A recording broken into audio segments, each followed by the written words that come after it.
తెలంగాణ ప్రజలందరికీ కూడా నమస్కారం. నేను డాక్టర్ ఆర్ఎస్ ప్రవీణ్ కుమార్.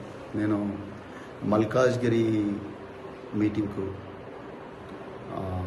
మల్కాజ్గిరి కమిషనరేట్లో సరూర్ నగర్ స్టేడియంలో ఉండే మీటింగ్కు ప్రిపేర్ అవుతుంటే ఈరోజు మరి సైబరాబాద్ పోలీసులు ఉదయమే మా ఇంటికి వచ్చి నన్ను హౌస్ అరెస్ట్ చేస్తామంటున్నారు.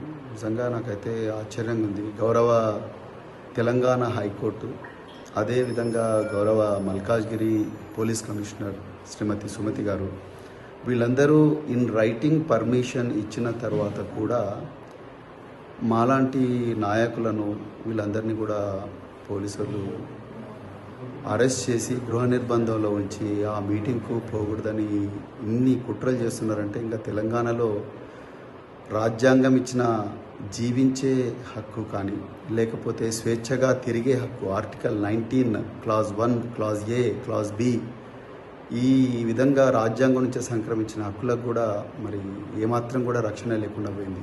మరి ఏ ముఖం పెట్టుకొని రాహుల్ గాంధీ సంవిధాన్ బచావో రాజ్యాంగాన్ని రక్షిద్దామంటున్నారు.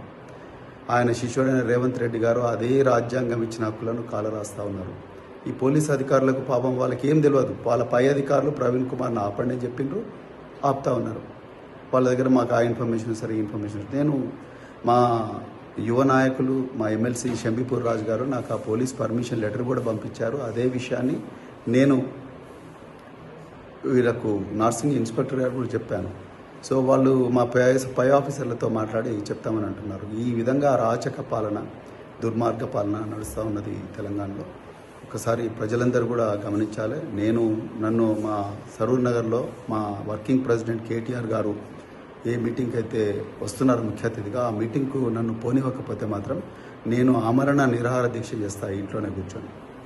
నేను డీజీపీ గారికి, హోంమంత్రి రేవంత్ రెడ్డి గారికి నేను క్లియర్గా చెప్తున్నా, ఇది ఒక వార్నింగ్. రేవంత్ రెడ్డి గారు, రాజ్యాంగం బాబాసాహెబ్ అంబేద్కర్ గారు నాకు ఆర్టికల్ 19 ప్రకారం నాకు స్వేచ్ఛగా తిరిగే హక్కు, స్వేచ్ఛగా మాట్లాడే హక్కు ఇచ్చిండ్రు. కానీ మీ పోలీసు వాళ్ళు ఇలా నన్ను ఆపుతా ఉన్నారు. నేను కంటెంప్ట్ ఆఫ్ ద కోర్ట్ వేయడం కాదు, నేను అమర నిరాదీక్ష చేస్తే నన్ను ఆ మీటింగ్ పోనీయకపోతే. జై తెలంగాణ, జై కేసీఆర్.